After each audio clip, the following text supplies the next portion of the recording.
install the power supply bracket.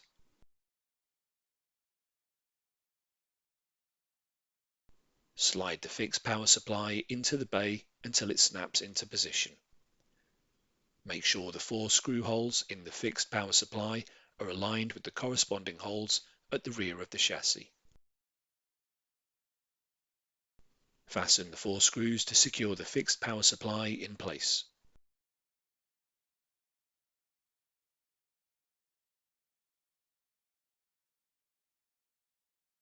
Connect the power cables to the power distribution board.